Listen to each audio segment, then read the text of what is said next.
Ikhwatul iman rahimani wa rahimakumullah. Alhamdulillah kita masih diberikan taufik oleh Allah Subhanahu wa taala untuk melanjutkan kajian kita dari kitab Al-Mulakhas fi Syarh Kitab At-Tauhid yang ditulis oleh Syekh Shalih bin Fauzan Al-Fauzan hafizahullah ta'ala, di mana kita sampai pada halaman ke-113, bab ke-14, babu qaulillahi ta'ala, bab tentang firman Allah Subhanahu wa ta'ala, ayusyrikuna ma la yakhluqu syai'an wa hum yukhlaqun ولا يستطيعون لهم نصرا ولا أنفسهم ينصرون.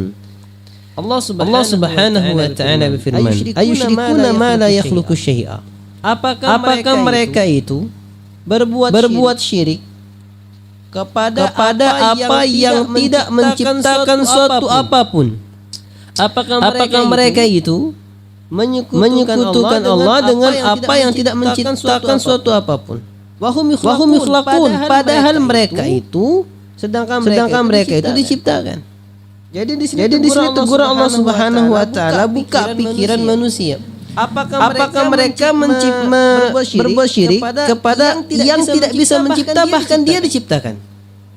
Orang nyembah patung, orang nyembah semacamnya, misalnya manekin atau patung atau apa semacamnya. Dia apakah dia menyekutukan Allah dengan sesuatu yang nggak bisa mencipta, bahkan dia diciptakan? Patung dibuat dari tanah, misalnya dari batu dipahat, dari kayu dipahat, atau bahkan dari makanan dibentuk patung disembah. Ya, Allah buka pikiran mereka. Kok bisa kalian berbuat syirik kepada sesuatu yang tidak menciptakan, bahkan dia itu diciptakan? Wala yastati'una lahum nasran wala anfusahum yansurun. Yang mana patung itu atau berhala itu yang kamu jadikan sekutu, siapapun itu selain Allah, la yastati'una lahum nasra. Mereka enggak mampu menolong kalian, enggak mampu menolong mereka. Wala anfusahum yansurun, dan mereka pun enggak mampu menolong diri mereka sendiri. Makanya kisah yang luar biasa dari Nabi Allah Ibrahim ketika beliau memecahkan berhala. Dia katakan kalau memang dia ini berhala, kenapa dia enggak melawan? Kenapa dia enggak mencegah, enggak melawan ketika dihancurkan? Kenapa dia enggak menolong dirinya sendiri? Kalau nolong dirinya sendiri enggak bisa, apalagi menolong orang lain. Allah buka pikirannya. Kok bisa orang berbuat syirik?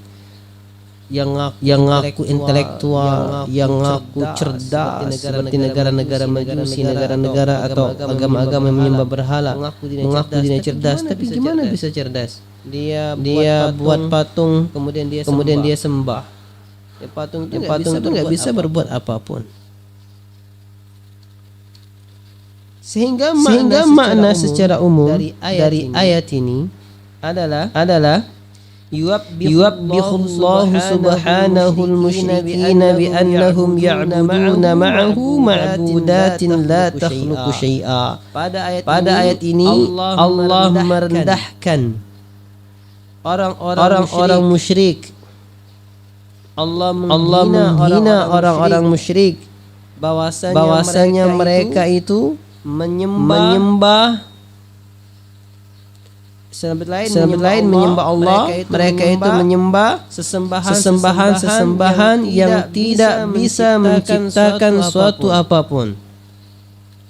Walaysa fiha ma tastahiqqul ibadata bihi, dan tidak ada juga pada patung tersebut, pada sembahan mereka selain Allah itu sesuatu hak peribadatan sama sekali, enggak ada. Yang berhak diibadahi jelas Khalik, sang pencipta. Jelas kita berhak mengibadahi sang pencipta. Yang bisa menolong, kita ibadahi. Misalnya semacam ini, nyiptain nggak bisa, nolong nggak bisa, dengar nggak bisa, apa nggak bisa, kok bisa disembah? Maka nggak memenuhi hak peribadatan kepadanya.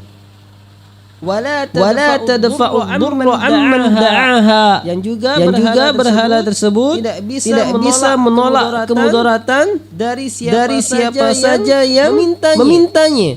Ketika orang syirik meminta kepada berhala tersebut untuk menolak kemudaratan, dia enggak mampu menolaknya. Bal wala tadfa'uhu an anfusiha, bahkan dia pun enggak bisa menolak kemudaratan itu dari dirinya. Wa idza kanat hadhihi halatahum batalat da'watuhum. Apabila benar seperti ini keadaan yang dia sekutukan itu seperti itu keadaannya, batalat da'watuhum, maka batillah seruan mereka itu. Batil. Gimana bisa minta kepada yang enggak bisa nolong, minta tolong kepada yang enggak bisa nolong? Ya. Apa bedanya dia dengan melihat gelas di depan? Wahai gelas, kasih saya rezeki yang banyak. Gimana? Mana bisa? Seperti itu. Li'annal makhluqa la yakunu syarikan lil khaliqi. Karena yang namanya makhluk enggak bisa jadi sekutu bagi sang khaliq. Makhluk yang diciptakan enggak bisa dia jadi serikat, jadi sekutu dari yang menciptakan, enggak bisa. Yang menciptakan sendiri, yang diciptakan sendiri, enggak bisa nyatu. Wal ajiza la yakunu syarikan lil qadiril ladzi la yu'jizuhu syai'un. Dan orang yang lemah, zat yang lemah tidak mungkin menjadi sekutu bagi yang kuat, yang mampu melakukan sesuatu yang enggak pernah lemah. Enggak mungkin. Maka enggak bisa kita doa kepada selain Allah, meminta kepada selain Allah, menyembah kepada selain Allah, enggak bisa. Enggak berhak semua. Batil itu semua. Karena enggak ada kesamaan hak, kesamaan zat, kesamaan kekuatan dengan Allah Subhanahu wa taala.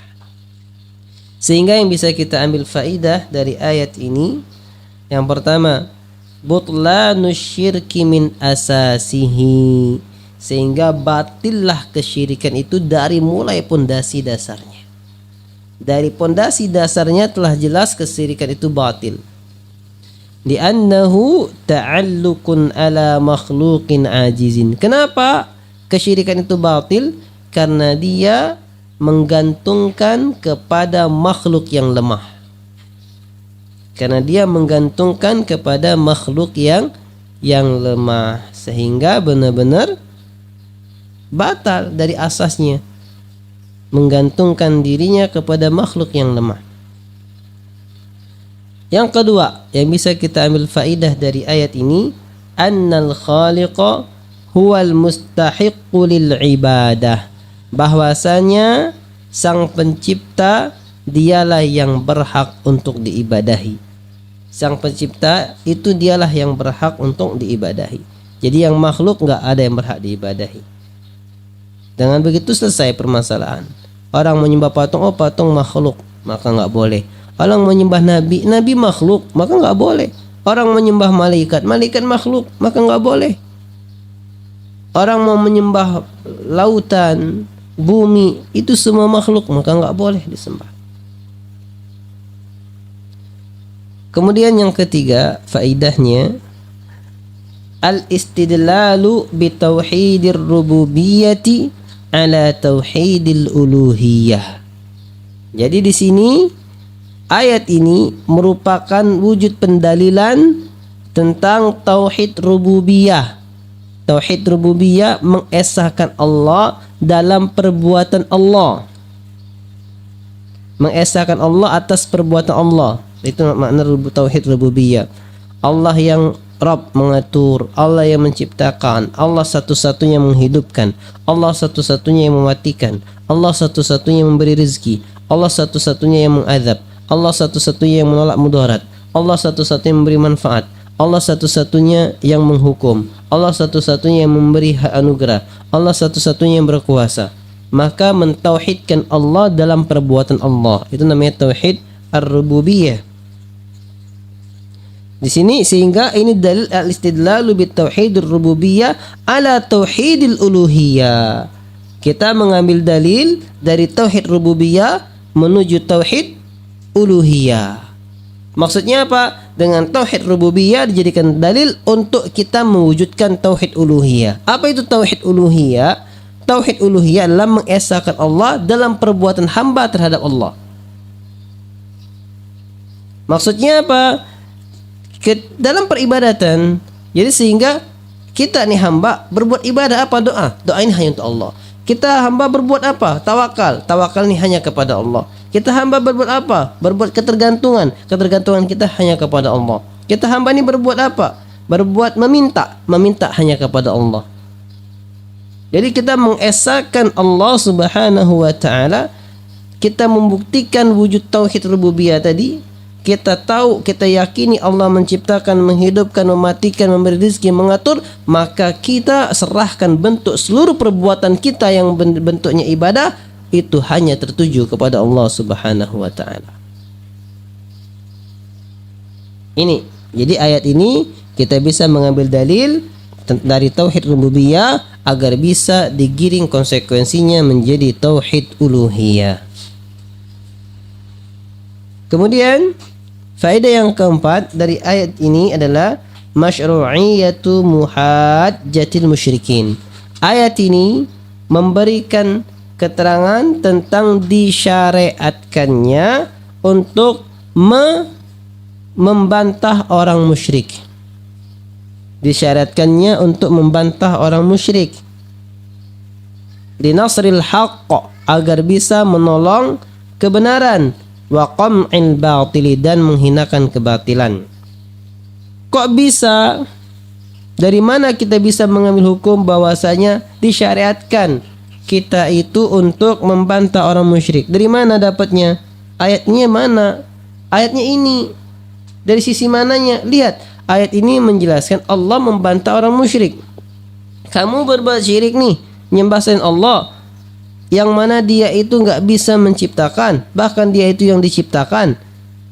Ya, itu kan membuka pikirannya, membantah. Oh iya ya, begitu. Nah, Allah di sini membantah orang musyrik.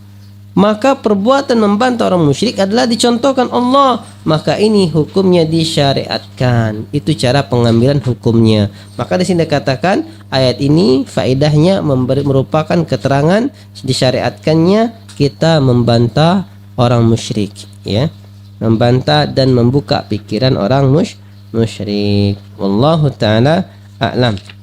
Kita baca dulu ayatnya, ya, baca ayatnya terus kita lanjutkan kepada ayat berikutnya. Ikutin anak. A'udzu billahi minasy syaithanir rajim.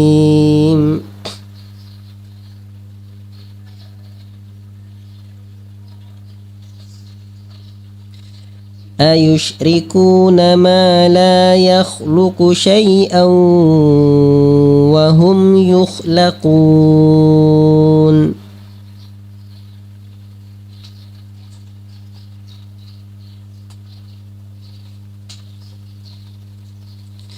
وَلَا يَسْتَطِيعُونَ لَهُمْ نَصْرًا وَلَا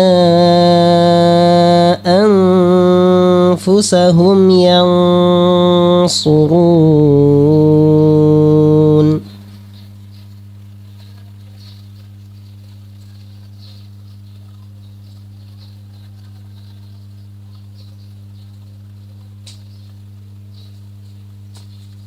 Nah, kita lanjut pada ayat berikutnya. Wa qawlihi ta'ala, dan juga firman Allah Subhanahu wa taala, walladzina tad'una min duni, dan orang-orang yang kalian sembah, yang kalian minta selain Allah Subhanahu wa taala. Dan yang kalian minta selain Allah Subhanahu wa taala itu, kata Allah, ma yamlikuna min qitmir, tidaklah menciptakan, tidaklah memiliki suatu pun. Kitmir, kulit yang paling tipis pun tidak punya. Maka artinya tidaklah memiliki suatu apapun. In tad'uhum la yasma'u du'aakum. Ini Allah debat lagi, Allah bantah lagi orang musyrik.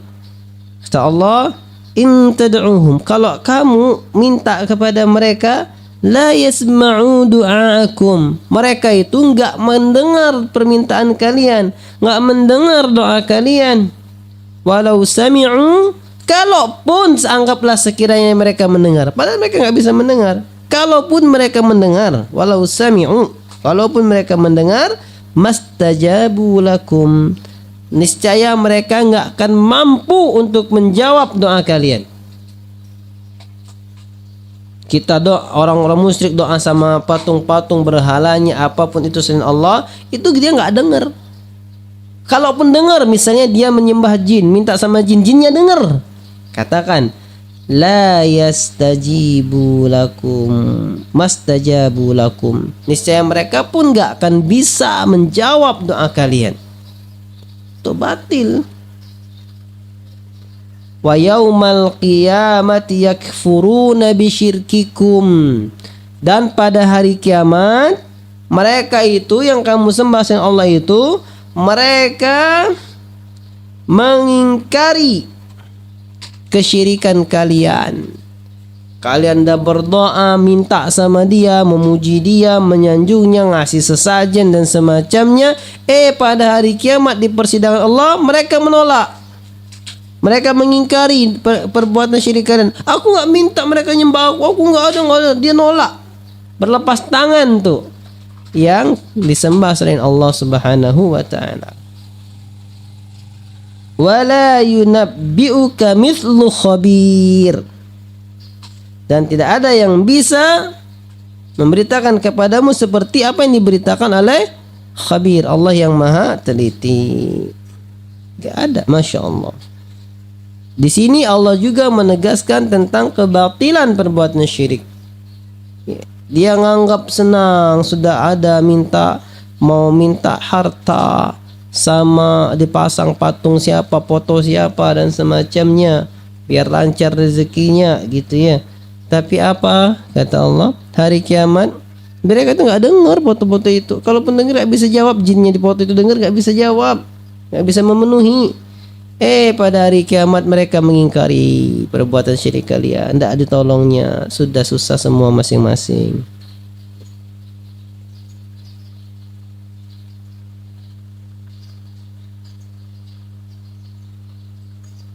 Sehingga apa makna secara umum dari ayat ini? Sehingga makna secara umum ayat ini adalah yukhbiru ta'ala an halil mad'uwina min dunihi minal malaika. Allah memberitakan tentang keadaan keadaan yang didoai, yang dimintai selain Allah, yaitu para malaikat. Karena orang syirik zaman dulu, orang musyrik zaman dulu suka minta kepada para malaikat. Wal anbiya, dan juga suka berdoa kepada para nabi. Wal asnam, patung, wa ghairiha, dan yang lainnya. Allah memberitakan bima yadullu ala ajzihim wa dhafihim. Allah beritakan tentang apa saja yang menunjukkan kelemahan mereka, ketidakberdayaan mereka untuk bisa memenuhi doa tersebut. Wa annahum qad intafat anhum asy-syurutul lati la budda an takuna fil mad'u. Wa hiya mulku ma tuliba minhu, dan sungguh telah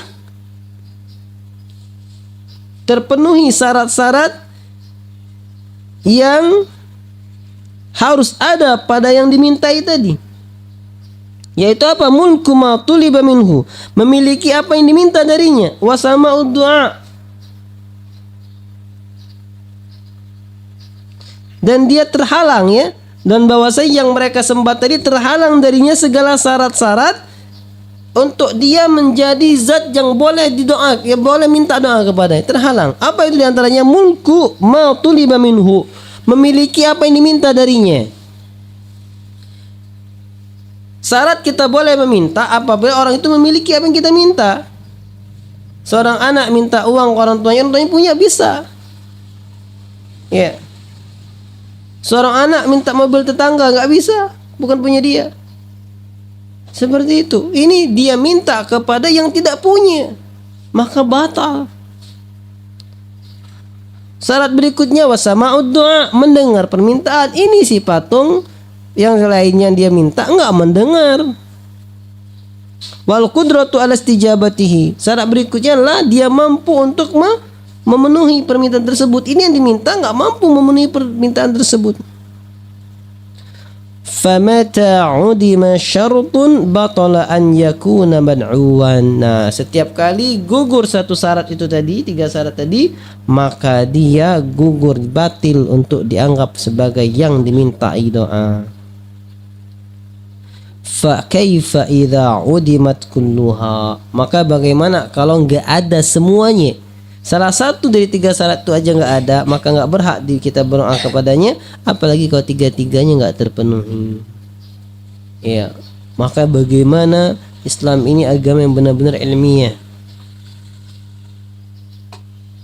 Sehingga kita bisa mengambil faidah dari ayat ini, butlanu syirki bid dalilil qati'i, kebatilan syirik dengan dalil yang kokoh, yang qati', dalil dari Al-Quran, wal burhaniul wadih, dan keterangan yang jelas.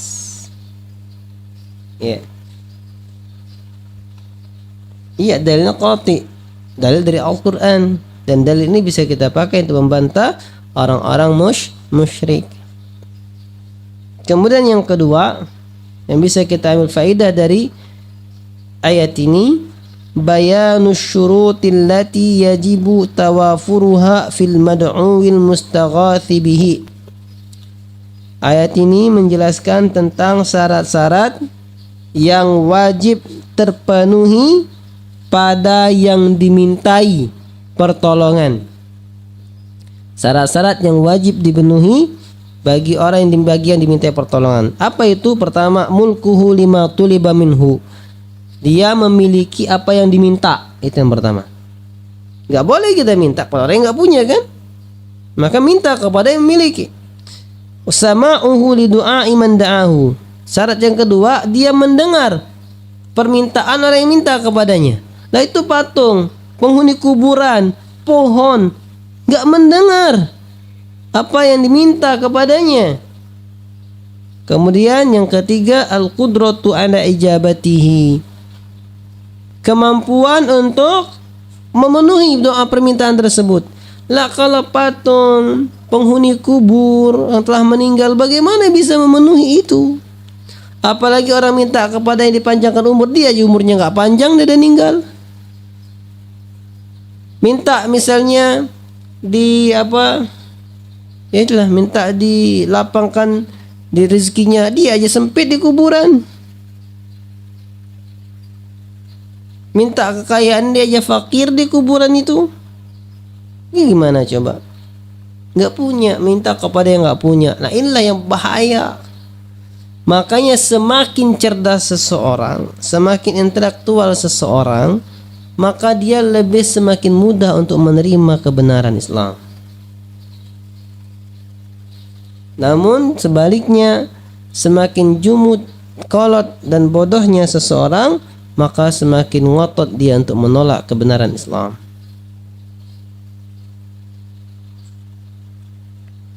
Sehingga faidah yang ketiga dari ayat ini adalah annal aqidata mabnaha 'alal burhani wal yaqin.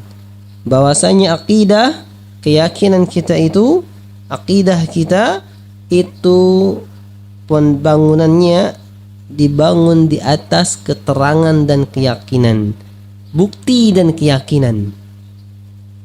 Ketika kita meyakini bahwasanya ini patung bisa membawa manfaat, kita minta kepadanya, buktinya mana? Kalau nggak ada bukti, nggak bisa kita yakini. Kemudian la 'ala dhanni wat takharrusi wal taqlidil a'ma.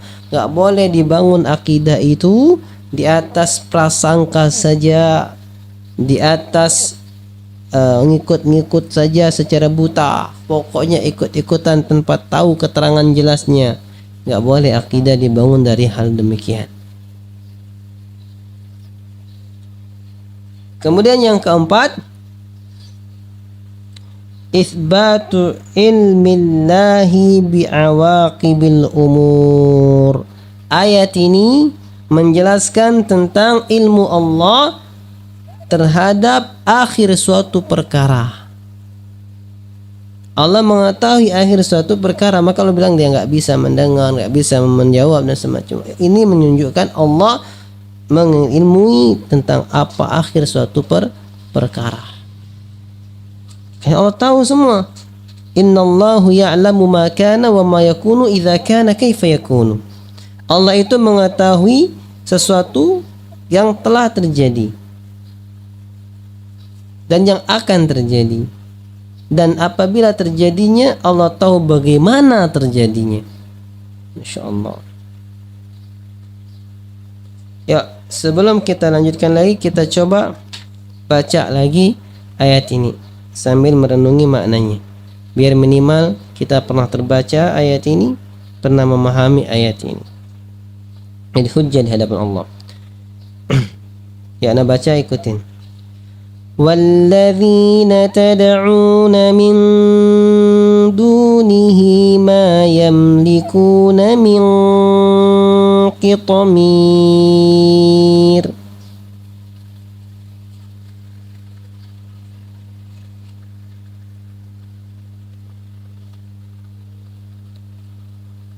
Mungkin bisa dilihat, dibuka Quran surat Fatir ayat ke-13 dan 14. Buka dulu biar bisa baca bareng-bareng.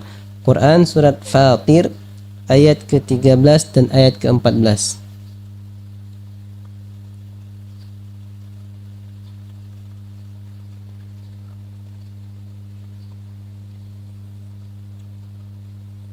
Surat Fatir ayat ke-13 sampai 14. Allah Subhanahu wa taala firman, ana bacakan terus diikuti ya. وَالَّذِينَ تَدْعُونَ مِن دُونِهِ مَا يَمْلِكُونَ مِن قِطْمِيرٍ.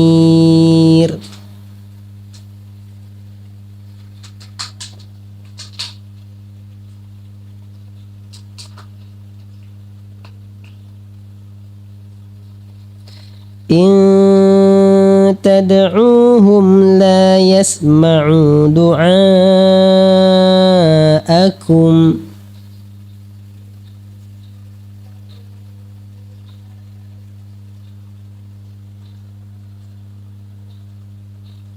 ولو سمعوا ما استجابوا لكم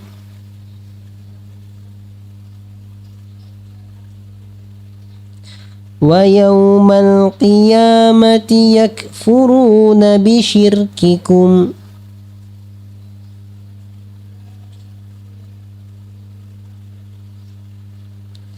ولا ينبئك مثل خبير.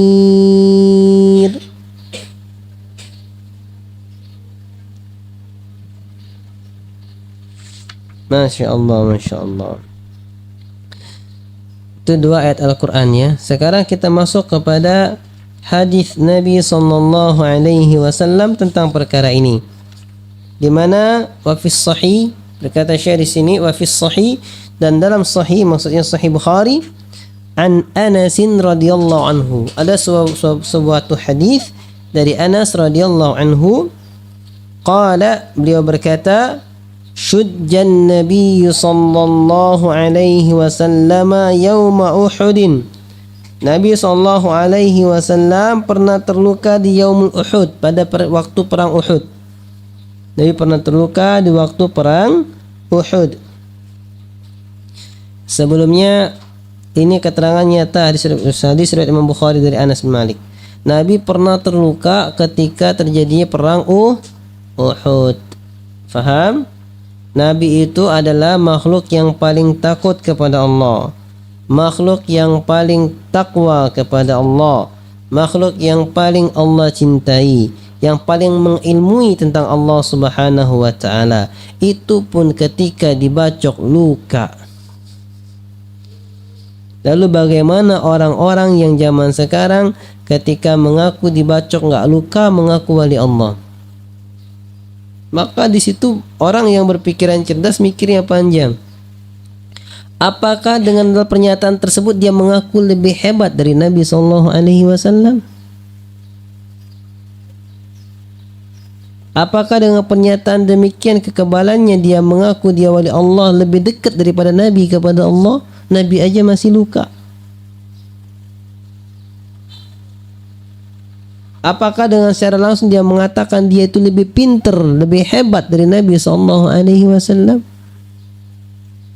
Maka tidak, ikhwatal iman. Tidak. Maka jangan-jangan dia bukan wali Allah, tapi wali syaitan. Enggak, Ustaz, ini karomah wali Allah. Karomah, iya. Karomah itu Allah berikan kepada hamba-hambanya yang saleh sebagai bentuk pertolongan. Enggak bisa dipamerkan. Pada Nabi disebut mukjizat, pada orang-orang saleh disebut karomah. Pada Nabi, lihat Nabi Musa alaihissalam memukul tongkatnya membelah lautan. Sekali itu aja karena Allah tolong dia dari kejaran orang-orang Fir'aun. Tapi setelah itu nggak bisa lagi. Itu namanya mukjizat. Ketika dia terlantar 40 tahun di padang pasir nggak bisa masuk Filistin, ya, karena kedurhakaan orang-orang Bani Israel dan mereka butuh makan dan minum, Allah perintahkan Nabi Musa alaihissalam memukul tongkatnya kepada batu, kemudian muncullah 12 aina, fanfajarat minhu 12 aina, maka terpancarlah darinya 12 mata air. Quran surah Al-Baqarah. Kemudian bisa lagi, nggak bisa lagi. Itu bedanya antara sihir dan karomah atau mukjizat. Karomah dan mukjizat munculnya sekali itu sesuai pertolongan Allah dan nggak bisa dipamerkan, sedangkan sihir bisa diulang-ulang dan dipamerkan. Maka dengan demikian ketika orang mengaku kebal, dia jangan-jangan wali syaitan dan dia bekerja sama dengan syaitan sehingga dia menampakkan sihir-sihirnya. Dan sihir dosa besar. Sihir dosa besar itu menyatukan kepada kesyirikan dan dikatakan Allah kafir. Allah firman, وَمَا كَفَرَ سُلَيْمَانُ وَلَكِنَّ الشَّيَاطِينَ كَفَرُوا يُعَلِّمُونَ النَّاسَ السِّحْرَ. Tidaklah Sulaiman itu kafir. Yang kafir itu adalah para syaitan yang mengajarkan sihir kepada manusia. Allah katakan kafir yang mengajarkan sihir kepada manusia. Dan Allah katakan mereka itu syaitan. Ya.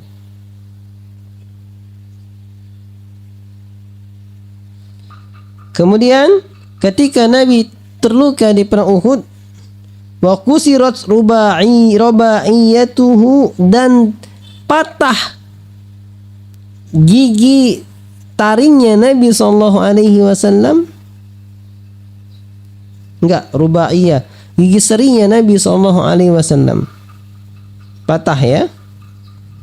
Faqal, maka Nabi bersabda, kaifa yuflihu qaumun syajju nabiyahum, maka bagaimana mungkin kaum itu akan beruntung, kaum yang membuat luka nabinya.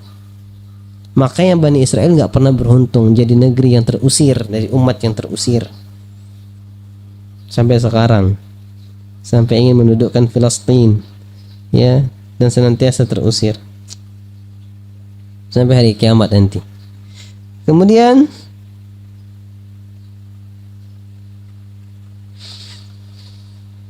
laisa laka minal amri syai' fanazal. Nah, gara-gara Nabi bilang gitu, Nabi bilang di perang Uhud, enggak mungkin beruntung kaum yang membuat luka nabinya. Allah turunkan Al-Qur'an. Apa kata Allah? Laisa laka minal amri syai'. Kamu enggak memiliki perkara suatu apapun. Bukanlah di tanganmu urusan itu, kata Allah Subhanahu wa taala. Maka kalau Nabi pun nggak bisa memastikan orang kayak gitu, apalagi selain Nabi. Nabi pun, ini dalil, Nabi pun tidak mampu untuk menentukan suatu perkara. Maka nggak boleh minta kepada Nabi. Minta hanya kepada Allah. Ini sebab turunnya. Maka bisa aja beruntung kaum-kaum tersebut, ya, tergantung kehendak Allah Subhanahu wa ta'ala.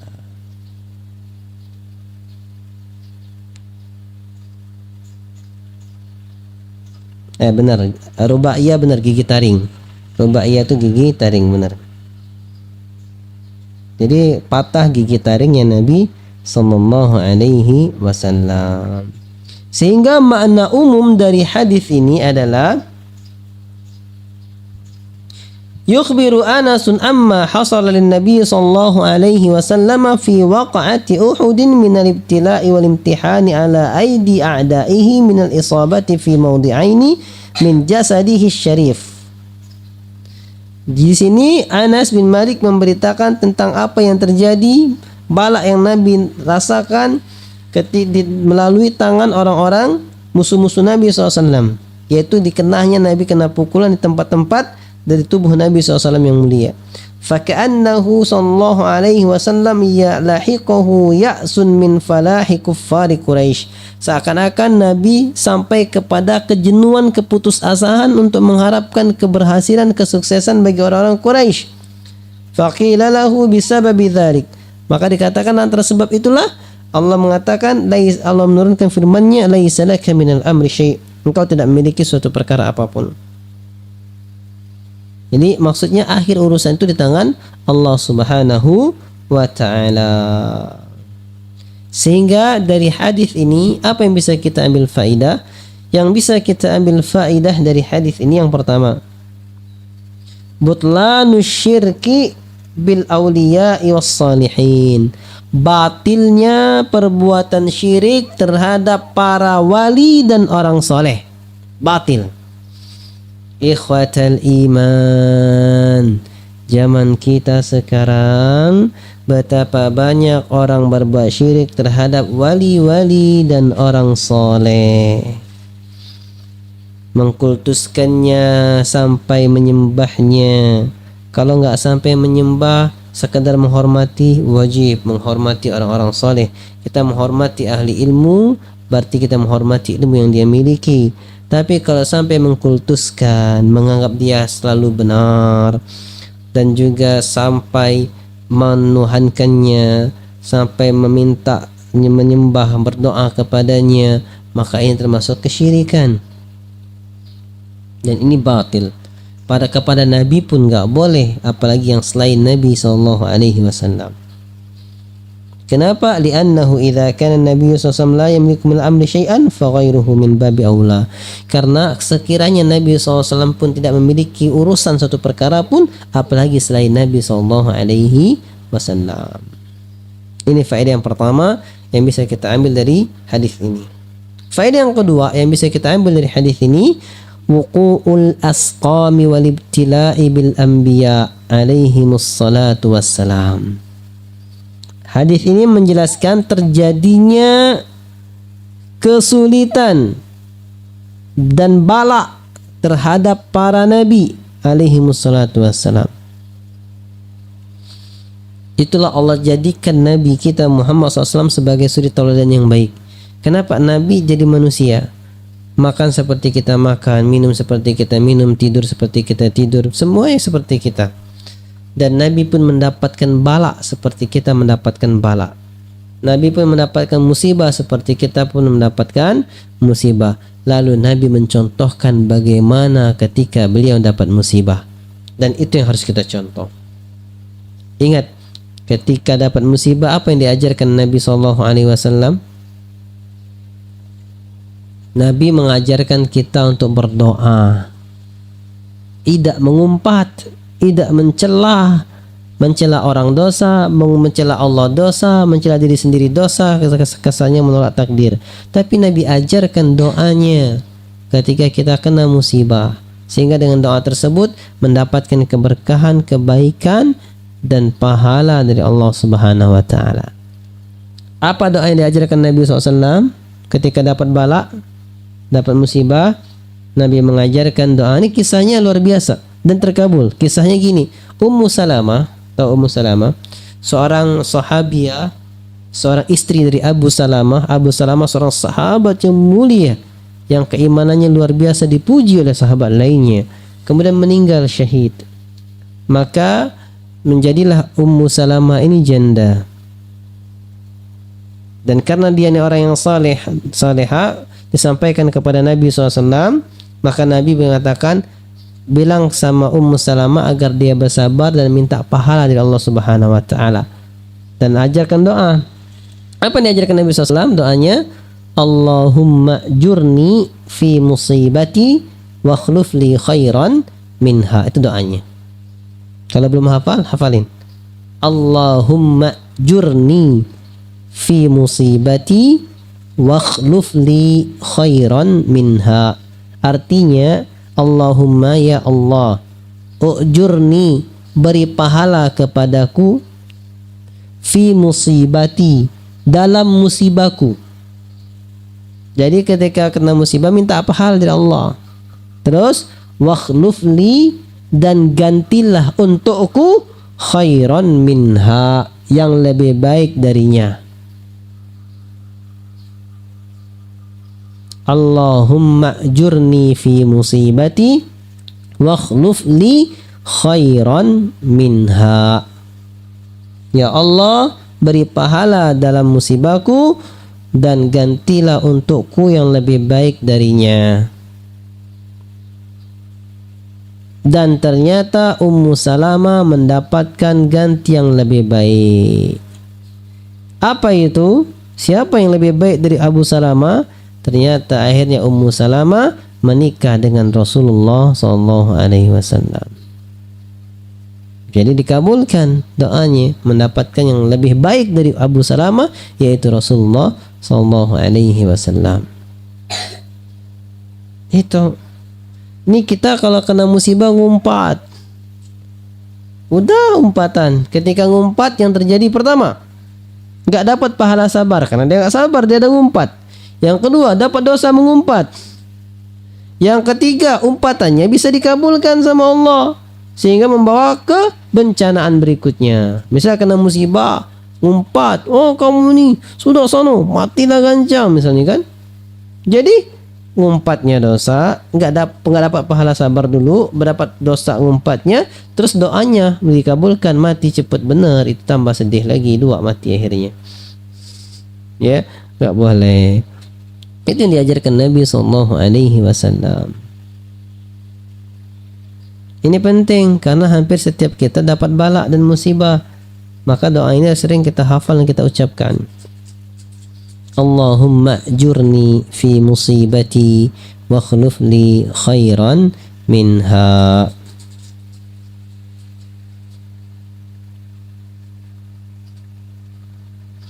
Kemudian faedah yang ketiga yang bisa kita ambil dari hadis ini, wujubu ikhlasil ibadati lillahi li'annahu huwallazi lahul amru wahdahu. Hadis ini memberi faedah tentang wajibnya kita mengikhlaskan ibadah untuk Allah semata, karena Allah lah yang menentukan suatu perkara. Allah lah satu-satunya yang menentukan suatu perkara, maka kita ikhlaskan ibadah kita hanya untuk Allah semata. Semoga Allah menentukan perkara kita masuk surganya Allah Subhanahu wa ta'ala. Kemudian faedah yang keempat yang bisa kita ambil dari hadis ini, masyru'iyatus sabri. Hadis ini memberitakan tentang disyariatkannya sabar. Disyariatkannya sabar. Karena ketika Nabi SAW menyatakan demikian, Allah tegur, maka salah kata Allah. Kan kira-kira kalau menurut kita salahnya di mana? Nabi disiksa, luka parah, diperangi kaum, lalu Nabi mengatakan nggak bakal beruntung tuh kaum. Allah tegur ucapan Nabi gitu. Laisa laka minal amri syai'. Ditegur sama Allah. Kamu tuh nggak punya urusan itu kata Allah. Ini nggak boleh. Jadi gimana kita udah disiksa kok diam aja? Nggak diam, sabar. Pertama jangan ungkapkan perkataan-perkataan yang buruk. Kemudian doa, mintalah yang baik-baik. Dan sabar ini luar biasa. Sabar ini kata Allah Subhanahu wa ta'ala, innama yuwaffas sabiruna ajrahum bighairi hisab. Hanyalah orang-orang yang sabar yang Allah beri pahala tanpa batas. Maka pahala orang yang sabar itu tanpa batasnya. Kenapa? Karena sabar juga nggak ada batasnya, sehingga pahalanya juga nggak ada batasnya. Kalau ada orang bilang sabar ada batasnya, itu cari pembelaan saja. Kalau memang sabar ada batasnya, apa sih batasan sabar? Soat kalau dia udah menghina keterlaluan tuh udah batas sabar. Lah, menghina keterlaluan batas sabar, nggak mati juga. Bahkan saat kalau dia mau bunuh batas sabar. Nabi itu bunuh-bunuhan, ya, diperangi sampai bunuh-bunuhan tuh sabar. Jadi apalagi batas kesabaran? Nggak ada batasnya. Mau dibunuh sabar, mau celah-celai sabar, dikatain sabar, perang sabar, mati pamannya sabar. Apalagi batas sabar coba? Ya, seperti keluarganya Bilal bin Yasir, Ammar bin Yasir, diikat oleh orang Quraisy, musyrik Quraisy, bapak, ibu dan dirinya. Terus dibunuh bapaknya di hadapan matanya. Besoknya dibunuh ibunya. Ya, ditusuk perutnya tembus ke duburnya. Ya, di depan matanya. Terus gimana lagi nggak sabar? Sabar. Tak ada batasnya, makanya pahalanya nggak ada batasnya. Nah, ini disyaratkan untuk sabar. Sabar itu bukan berarti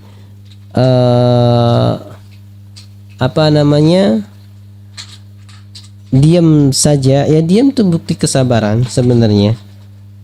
Tapi dia melangkah dengan jalan yang tidak membahayakan, tidak membuat mudarat gitu.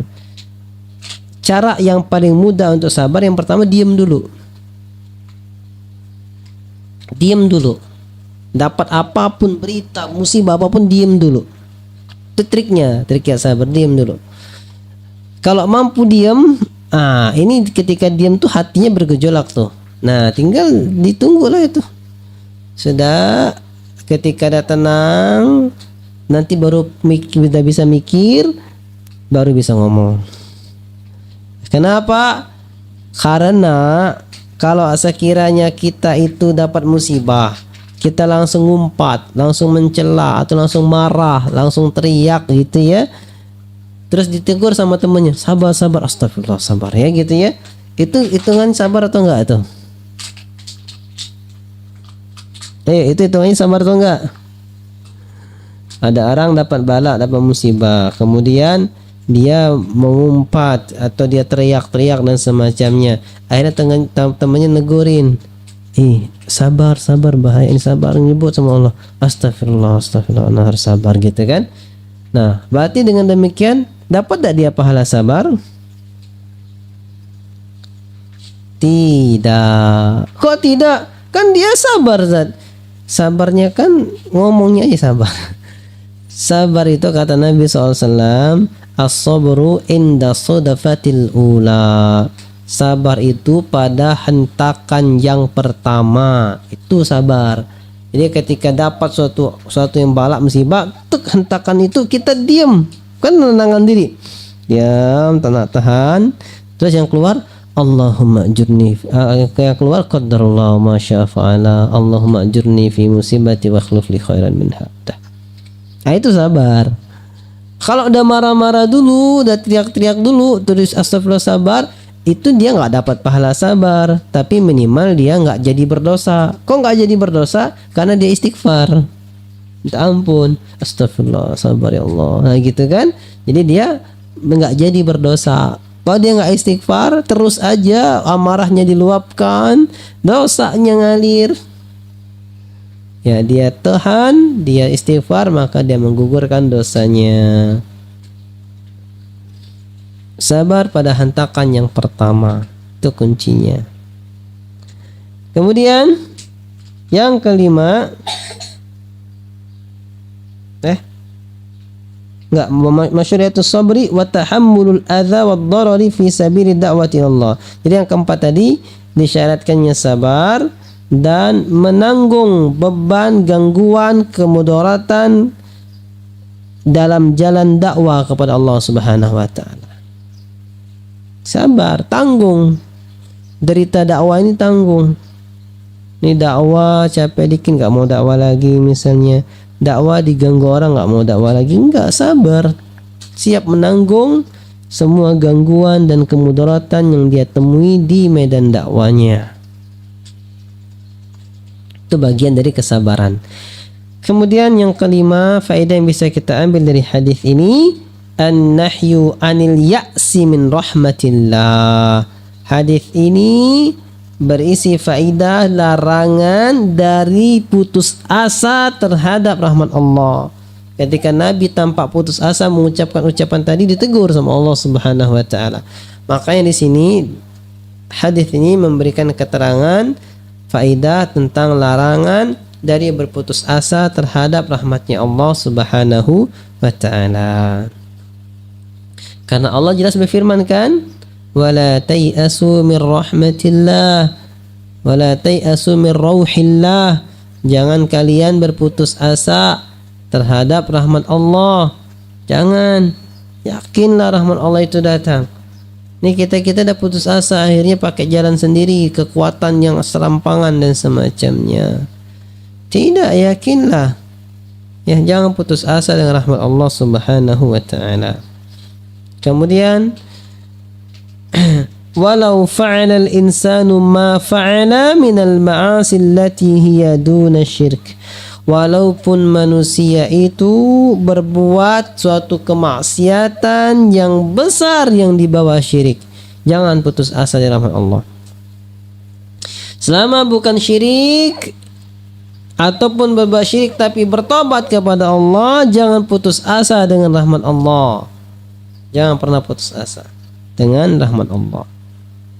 Dosa apapun yang kita lakukan, jangan pernah berputus asa. Jangan pernah bilang, aku lebih banyak dosa, percuma, udahlah, dosa lah, nak taat ke neraka itulah. Tidak, jangan putus asa dengan rahmat Allah Subhanahu wa ta'ala.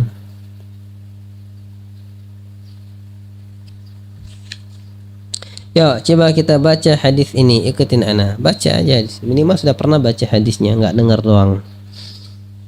Ya. An Anas radhiyallahu anhu qala syujjan nabiyyu sallallahu alaihi wasallam yawma Uhudin wa kusirat rabaiyatuhu faqala kaifa yuflihu qaumun shajju nabiyyahum fanazalat laisa laka minal amri syai'un. Masya Allah. Itu hadisnya. Kemudian ada hadis yang lain, saya bacakan saja hadisnya karena mengingat waktu dan penghujung hadis ini. Ada juga suatu hadis dari Ibnu Umar radhiyallahu anhu bahwasanya Nabi sallallahu alaihi wasallam Ibnu Umar radhiyallahu anhu mendengar Nabi sallallahu alaihi wasallam bersabda, "Idza rafa'a ra'sahu minar ruku'i fil raka'atil akhirah." Ketika Nabi mengangkat kepalanya dari ruku' rakaat yang terakhir. Jadi ketika Nabi di ruku' rakaat terakhir mengangkat kepalanya dari salat fajar, salat subuh. Jadi Nabi ketika salat subuh mengangkat kepalanya dari ruku' terakhir, Nabi mengucapkan doa, Allahumma al'an fulanan wa fulanan. Ini disebut kunut nazilah. Nabi berdoa, ya Allah laknatilah fulan dan fulan. Ba'dama yaqul, setelah Nabi mengucapkan sami Allahu liman hamidah rabbana walakal hamd. Berarti ketika kunut subuh, kunut nazilah di waktu subuh. Ini dijadikan dalil oleh orang-orang bermazhab fikih Syafi'iyah adanya kunut subuh. Hadis ini, masya Allah, hadis ini sahih, ya, diriwayatkan Imam Bukhari. Bahwasanya Nabi Ibnu Umar pernah mendengar ketika sholat subuh Nabi mengangkat kepalanya di ruku yang terakhir, berarti kan i'tidal di rakaat kedua, membaca doa setelah sami Allahu liman hamidah rabbana lakal hamdu. Nabi baca doa Allahumma al'an fulanan wa fulanan, ya Allah laknatilah fulan dan fulan. Ya, wa fi riwayatin, dalam riwayat yang lain, ketika Nabi mengucapkan itu, Nabi Allah turunkan fa anzalallahu, lalu Allah turunkan surat laisa laka minal amri syai'un. Kamu enggak punya urusan itu suatu pun. Kamu enggak punya urusan itu suatu urusan. Kamu enggak punya urusan itu sama sekali. Nah, intinya kayak gitu. Allah Subhanahu wa taala. Ya itu. Sehingga itu dijadikan sebagian orang adanya kunut subuh, tapi yang jadi permasalahan kunut di sini, lihat kunutnya beda dengan bacaan yang dibaca oleh kunut subuh sebagian kaum muslimin. Karena bacaan kunut subuh yang dibaca sebagian kaum muslimin bukan kunut nazilah seperti ini. Enggak ada yang baca Allahumma an fulan wa fulanan, enggak ada.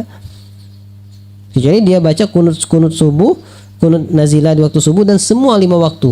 Allahumma an bani Israel, Allahumma an Israel alladzina qatalul Filastin, gitu boleh, karena kunut nazilah di 5 waktu salatnya. Adapun bacaan yang kita dengar itu adalah kunut witir, seperti bacaan Allahumma hdina fi man hadait wa afina fi man afait wa tawallana fi man tawallait wa barik lana fi ma a'tait wa qina syarra ma qadait fa innaka taqdi wa la yuqda 'alaik wa innahu la ya'izzu man 'adait wa la yadhillu man walait tabarakta rabbana wa ta'alait. Itu doa kunut witir. Ya, itu doa kunut witir. Ketika Nabi SAW berlalu setengah Ramadan membaca kunut witir setiap salat witir. Jadi setiap salat witir setelah berlalu setengah bulan Ramadan, Nabi senantiasa membaca kunut witir. Maka bacalah kunut itu di salat witir dan tambahlah dengan doa-doa yang lainnya. Wa fi riwayatin yad'u ala Safwan bin Umayyah. Dalam riwayat yang lain Nabi melaknat Safwan bin Umayyah, wa Suhail bin Amr, dan Suhail bin Amr, wal Harith bin Hisham, dan Harith bin Hisham dalam kunut nazilah subuhnya, sehingga Allah turunkan firman-Nya laisa laka minal amri syai', kamu enggak mempunyai urusan itu sama sekali. Kemudian ada juga hadis dari Abu Hurairah radhiyallahu anhu, beliau berkata, qama Rasulullah sallallahu alaihi wasallam hina anzalallahu alaihi. Nabi sallallahu alaihi wasallam pernah berdiri ketika Allah turunkan Al-Qur'an kepadanya. Wa anzir ashiratakal aqrabin. Allah menurunkan firman Allah, wa anzir ashiratakal aqrabin. Dan berilah peringatan kepada kerabat-kerabat terdekatmu, kepada keluarga-keluarga terdekatmu, kata Allah. Quran surat Syu'ara ayat ke-214. Faqal, maka Nabi bersabda langsung ketika dapat perintah Allah untuk menyampaikan Islam ini kepada kerabat terdekatnya, maka Nabi langsung berkata mengumpulkan orang Quraisy, ya ma'syar Quraisy, kata Nabi SAW, wahai sekalian orang-orang Quraisy, au kalimatan nahwaha, atau kalimat yang serupa memanggil orang-orang Quraisy agar kumpul. Ishtaru anfusakum, kata Nabi,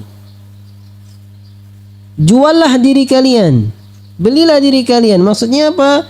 La ughni ankum minallahi syai'a, belilah diri kalian. Dan Nabi, aku enggak memiliki sesuatu apapun, aku enggak bisa menjamin kalian di sisi Allah, itu intinya. Ya Abbas bin Abdul Muttalib, wahai Abbas anaknya Abdul Muttalib, pamannya Nabi SAW. La ughni anka minallahi syai'a, aku enggak bisa menolongmu di hadapan Allah. Ya Safiyatu ammata Rasulillah sallallahu alaihi wasallam, wahai Safiyah bibiknya Rasul sallallahu alaihi wasallam. La ughni anka minallahi syai'a, aku enggak bisa la ughni anki minallahi syai'a, aku enggak bisa menolongmu sama sekali di hadapan Allah. Wa ya Fatimah binta Muhammadin, wahai Fatimah anak perempuannya Muhammad, salini min mali ma syi'ti, mintalah dariku harta semaumu, kata Nabi SAW. La ughni anki minallahi syai'a, aku enggak mampu menolongmu di hadapan Allah sama sekali. Ini Maka perkara ini yang disampaikan Nabi perkara penting.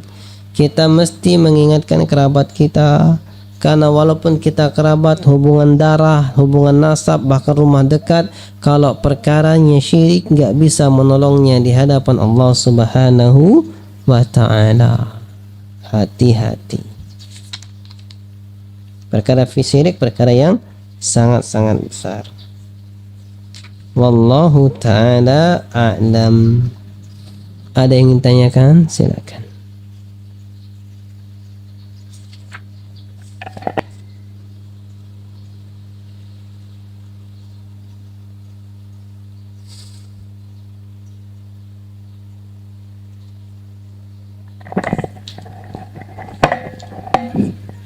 Assalamualaikum warahmatullahi wabarakatuh.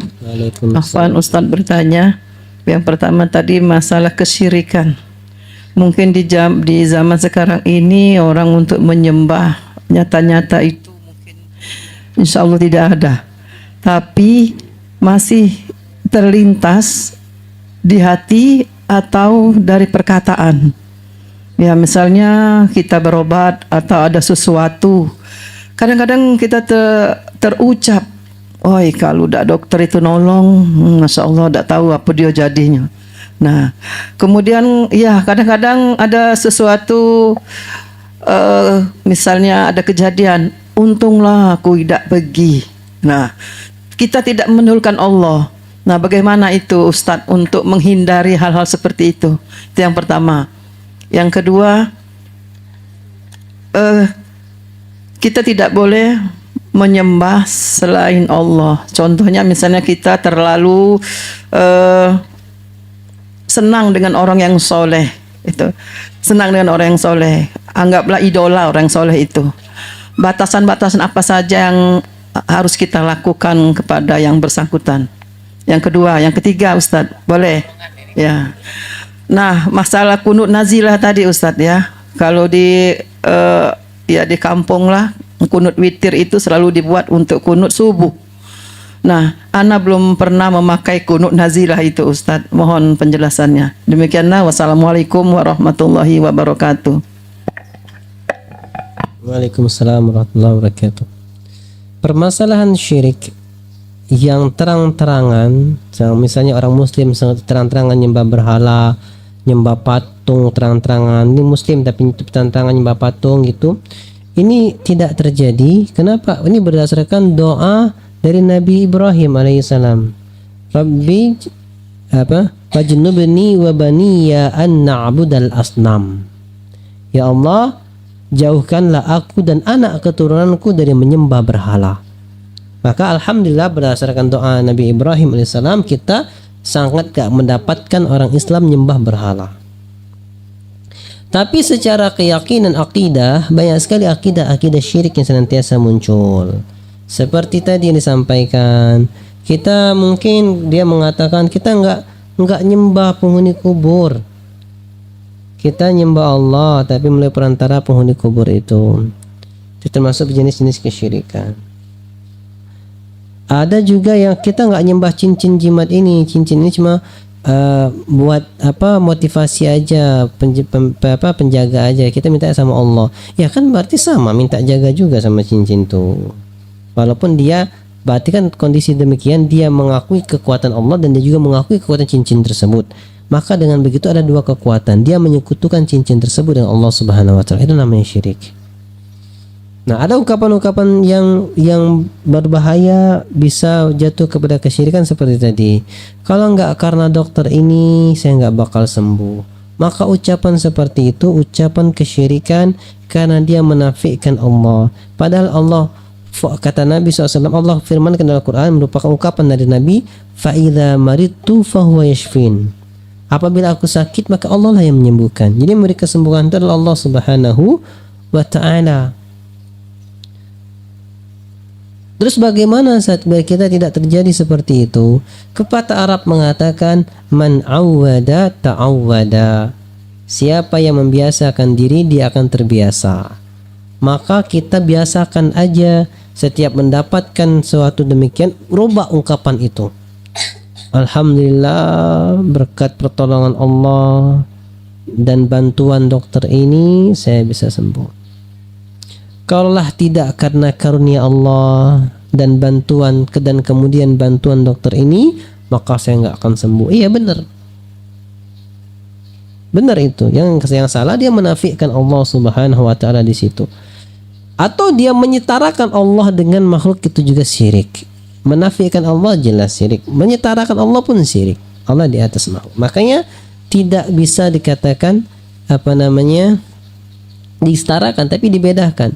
Karena karunia Allah kemudian bantuan orang ini, ya gitu. Itu boleh. Nah, dibiasakan itu. Setiap kali berobat dibiasakan ucapan itu. Misalnya ucapan lagi ketika mau pergi nggak jadi, tiba-tiba busnya kecelakaan, untunglah aku tidak jadi pergi.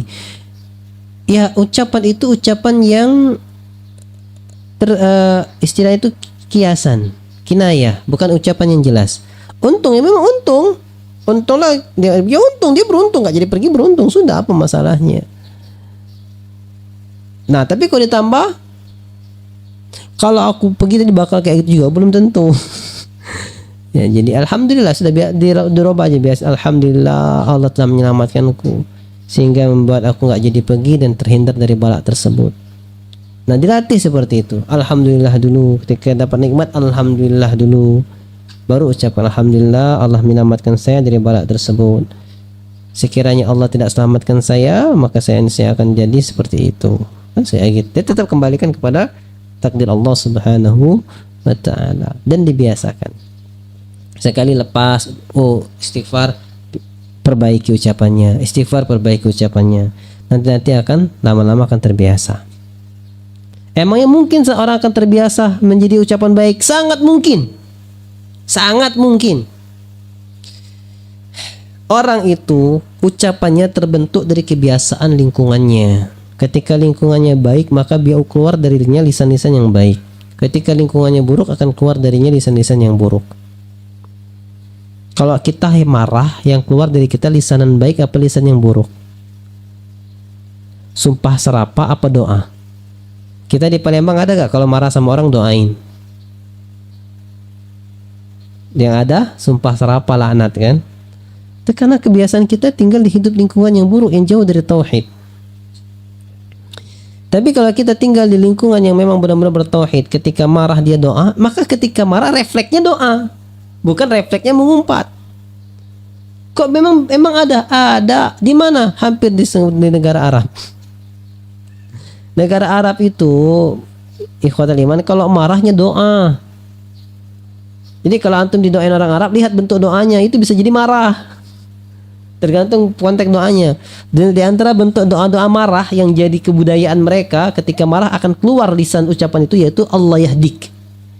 Allah yahdik. Semoga Allah memberimu hidayah. Itu ungkapan marahnya mereka ketika marah, akan keluar secara spontan. Allah yahdik ant. Semoga Allah kasih kamu hidayah. Nah, itu.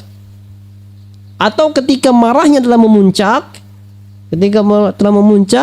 maka akan keluar kata-kata ittaqillah ya rajul.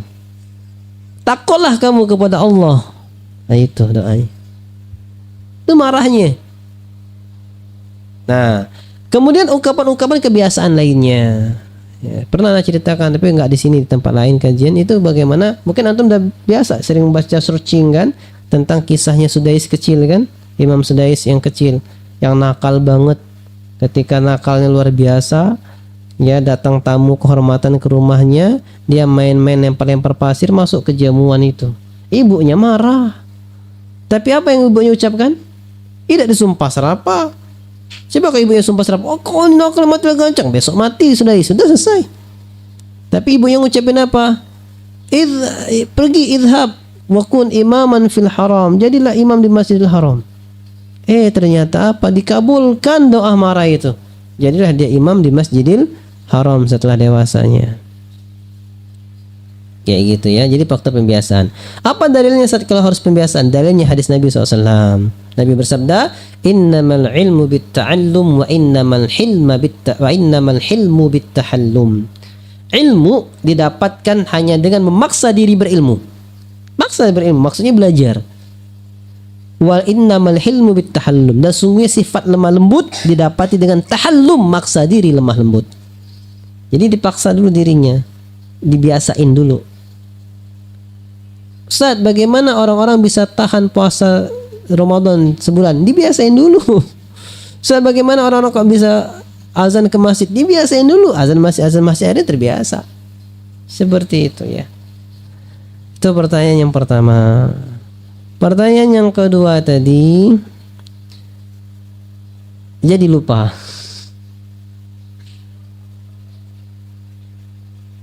Ke apa pertanyaan kedua, kata kuncinya tadi?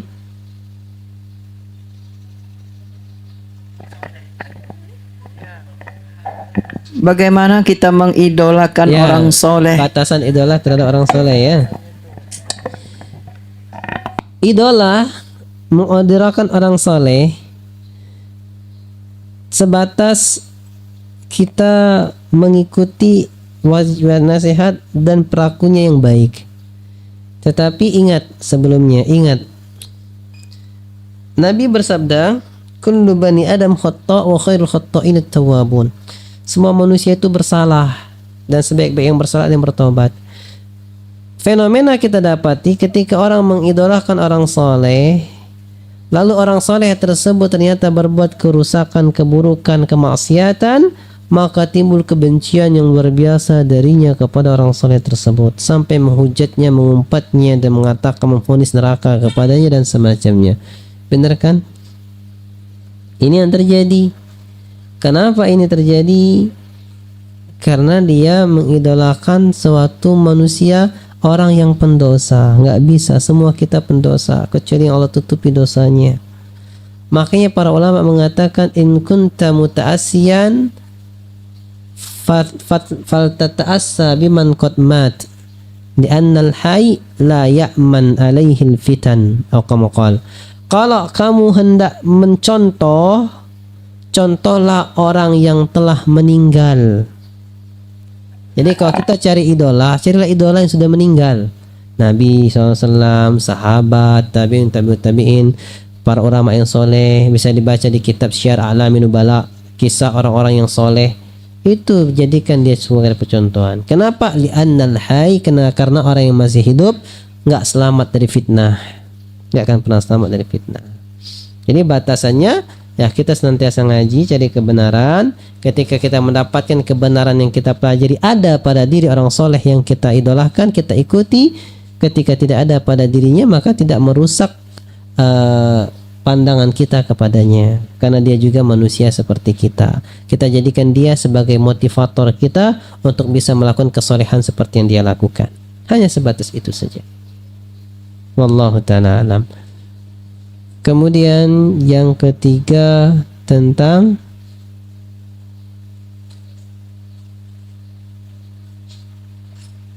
apa?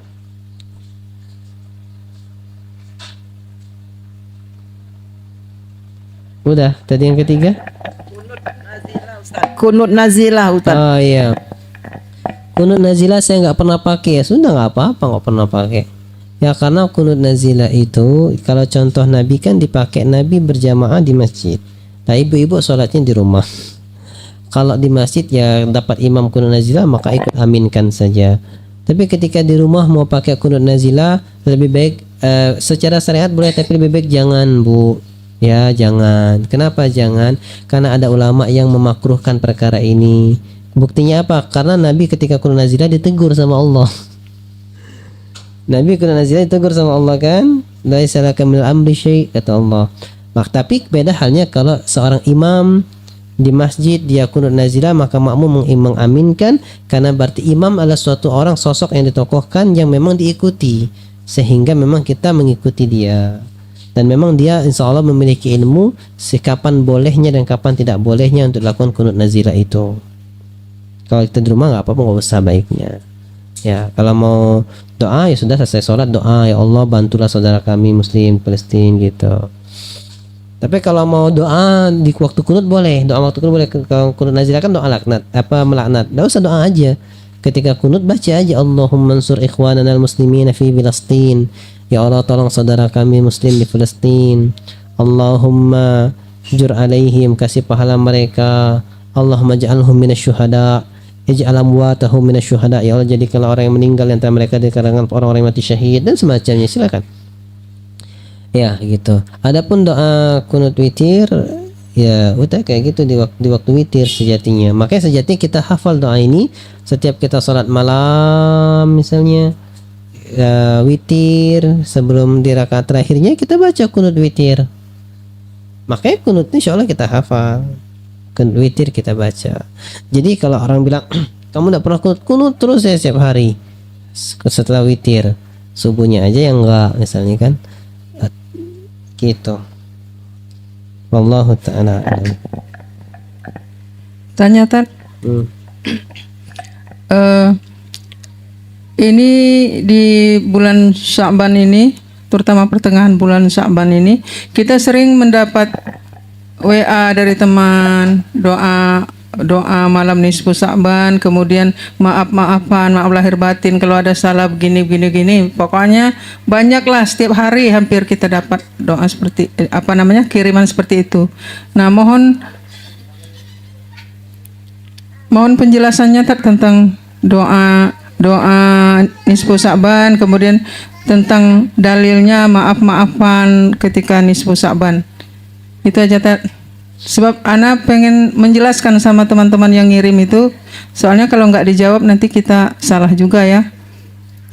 Kalau ada penjelasan dari Ustadz, insya Allah Ana akan kirim ke mereka. Jazakallah khair Ustadz.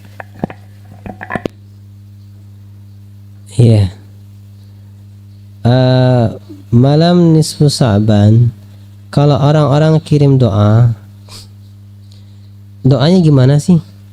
Berarti yang pertama tuh yang bertanya lebih terkenal dari saya nih, karena saya nggak dapet tuh, Ana nggak dapet pesan-pesan doain nisfu Sya'ban, nggak dapet. Beliau dapet hampir tiap hari, masya Allah, lebih populer. Itu yang pertama. Yang kedua, apa sih doanya? Kalau doa sekedar minta maaf, tidak. Kalau ini yang Anda dapat ilmu Ana, silahkan kalau ada yang lain jawabannya. Kalau orang mendoakan kebaikan, ya jawab aja amin walaki bimithlin, ya Allah amin dan bagimu seperti itu juga, udah. Kenapa? Ya memang dijawab. Doa kebaikan itu doa kapan aja, doa itu kapan aja. Jadi kalau dia hari ini ngasih doa, ya besok ngasih doa, ya sudah jawab semua. Tapi mungkin permasalahan yang mengganjal di benak yang bertanya ini kan mengkhususkan malam nisfu Sya'ban. Bukankah mengkhususkan sesuatu untuk ibadah sesuatu itu kategori bid'ah? Sekarang ini katakan, ya di antara dhawabitul bid'ah, di antara rambu-rambu sesuatu itu menjadi bid'ah adalah mengkhususkan suatu ibadah pada waktu yang tidak dikhususkan Nabi SAW. Iya, seperti itu kaidah umumnya. Tetapi yang kita hadapi ini orang-orang yang jahil, orang-orang yang nggak ngerti ilmunya, maka diangkat pena dari orang-orang yang jahil. Ya sudah, ketika dia mendoakan mengharapkan kebaikan, kita doakan juga amin walaki bimithlin. Tapi kemudian setelahnya di luar nisfu Sya'ban kah dimanapun, tetap juga antum balas doa yang sama. Saya ini doa gini kok nggak apa momentumnya kok antum doain saya? Doakan setiap saat, bilang udah selesai. Karena mendakwahkan orang yang memang tidak siap untuk didakwahi nggak bisa. Maksudnya gini. Nah, Ali bin Abi Thalib radhiyallahu anhu mengatakan, khatibun nas ala qadri uqulihim. Ajak bicara manusia sesuai dengan kadar akalnya, kadar ilmunya. Orang yang memang sudah ngaji, misalnya ini udah ngaji. Kalau sudah ngaji dikasih dalil sami'na wa ata'na, dikasih keterangan saya dengar saya patuh. Orang yang belum ngaji, antum kasih dalil bertentangan dengan keinginan dirinya, bertentangan dengan hawa nafsunya, dia tolak. Semakin dikasih dalil, semakin ditolak. Semakin banyak dikasih dalil, semakin banyak dalilan dia tolak. Semakin dia menolak dalil, semakin dekat kepada kekufuran. Berarti kita menjerumuskan dia kepada kekufuran. Makanya Imam Asy-Syafi'i rahimahullahu ta'ala itu nggak pernah kalah debat kecuali sama orang bodoh. Kalau sama orang bodoh, Nabi Syafi'i ngalah itu karena sayang kepadanya. Semakin dikasih dalil, semakin bantah, semakin jatuh kepada kekufuran. Baik diam, selesai. Biarlah dia nganggap dia menang, yang penting dia selamat akidahnya. Itu yang terjadi. Makanya itulah yang mungkin orang akhirnya membilang anak lemah, misalnya dibilang apa enggak tegas, bukan nggak tegas. Kita berbuat sesuai dengan ilmu kita. Karena ilmu yang saya dapati seperti itu, bagaimana hikmahnya Imam Syafi'i dalam berdakwah, bagaimana hikmahnya Nabi dalam berdakwah. Lihat Nabi ngeliat orang-orang yang pada masa itu jahil, nggak tahu bahayanya khamar, macam dibiarin aja. Kemudian bertahap turun ayat khamar, melarang dan semacamnya. Iya. Ketika Nabi ngeliat orang bermaksiat marah-marah, sudah Nabi diamin aja dulu. Ketika orang ini datang kepada Nabi, ya Rasulullah ausini, nasihatilah aku. Nabi bilang, la taghdab, jangan marah. Tidak di waktu majelis itu ditegur Nabi. Orang marah-marah, kok ini jangan marah? Tidak ada. Jadi memang ada momen di mana orang siap menerima nasihat, ada momen di mana orang lagi ego, nggak bisa menerima nasihat. Nah, jadi kalau ana cenderung kalau orang bilang mendoakan, amin. Walaka bimithlin, karena Nabi bersabda tidaklah seorang hamba mendoakan saudaranya kebaikan dikala kesendirian, melainkan malaikat akan mengatakan amin walaka bimithlin, ya Allah kabulkanlah dan bagimu seperti itu juga. Itu aja kalau Anas wallah jawaban seperti itu, nggak panjang, nggak sampai ditegur, oh kamu ini salah apa nih susah banget, enggak. Allah taala alam. Kemudian ini tadi Ustadz yang apa? Dia minta maaf ini macam-macam lah banyak. Ya kita minta maaf juga. Kita minta maaf juga. Kan minta maaf kapan pun, kita nggak tahu besok masih hidup nggak kita. Jadi jawabnya gimana tetap? Ya Ana juga mohon maaf apabila ada kesalahan selama ini. Ana juga nggak tahu kalau besok masih ada umur atau enggak. Mohon dimaafkan segala kesalahan gitu. Iya, berarti kalau kita jawab seperti itu, mungkin dia akan beranggapan bahwa apa yang dia sampaikan ke kita itu benar, tak? Jadi nyampein apa? Makanya tanya dia nyampein apa dulu. Kalau dia sempat minta maaf, mendoakan, ya jawab amin. Momennya maksud Anda tetap, momennya dia menyampaikan ketika nisfu Sya'ban selalu mengirimin begitu. Ya, makanya besoknya nanti ucapin lagi, minggu depan ucapin lagi, bulan depan ucapin lagi. Kok antum momennya apa? Kan minta maaf sama doain kan tidak harus tertentu, harus setiap saat. Gitu, dakwahnya kan masuknya di situ. Maksudnya dakwahnya di situ. Nah, jazakallah khair Ustaz. Nah, iya. Karena kadang-kadang gitu juga kalau orang lagi momen-momen tertentu, anak doainya setelah berapa hari setelahnya. Atau memang akhirnya tapi rutinkan, jangan sampai terkesan masih memiliki kesan momen tertentu. Ya, setelahnya ucapkan lagi. Nanti betapa banyak orang ribut, renggang persahabatannya, keluar dari grup gara-gara dia ngerasa itu kebaikan, minta maaf di nisfu Sya'ban, ditegur, akhirnya tersinggung, keluar dari grup, tak teguran lagi, jauh dari pengajian. Biasanya kayak gitu sih yang zaman now. Ada ditegur sedikit di grup, tersinggung, keluar dari grup, tak ngaji lagi. Rata-rata kayak gitu. Karena yang salah adalah dua-duanya. Yang pertama yang ditegur kurang sehat hatinya sehingga sulit menerima nasihat, tapi wajar. Yang kedua yang negur salah tempatnya, karena negur tuh harus empat mata. Allah ta'ala.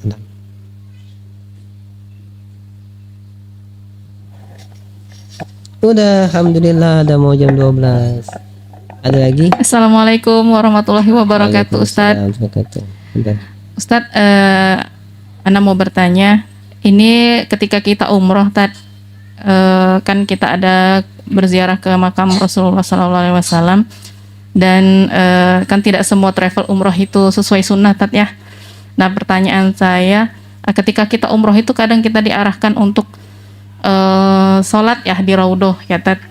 Nah, sebatas apa sih batasan-batasan kita ketika kita berziarah ke makam Rasulullah? Apakah diperbolehkan kita sholat di Raudhah, Tat? Mungkin itu aja. Jazakallah khair. Iya. Disunnahkan ketika kita di Madinah mengunjungi Masjid Nabawi, kita ziarah ke makam Nabi SAW. Ini karena keumuman hadis Nabi SAW. Kuntu nahaitukum an ziyaratil kuburi wal ana fazuruha. Dulu aku melarang kalian ziarah kubur, sekarang ziarahilah kubur. Li'annaha tudzakirukumul mauta.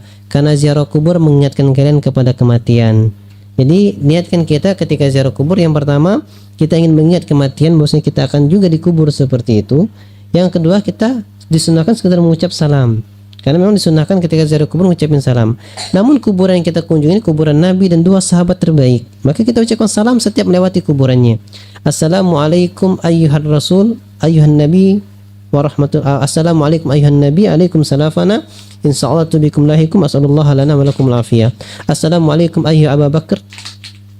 Assalamualaikum ayyuhal Umar. Kalau memang tidak hafal cukup Assalamualaikum ayyuhan nabi, Assalamualaikum ayyuh Abu Bakar, Assalamualaikum ya Umar. Ya Umar. Nah. Sudah, itu aja. Bisa ditambah nahnu insyaallahu bikum lahikun. Ya, kami insyaallah akan menyusul kamu. Asallallahu lana wa lakum al-afiyah.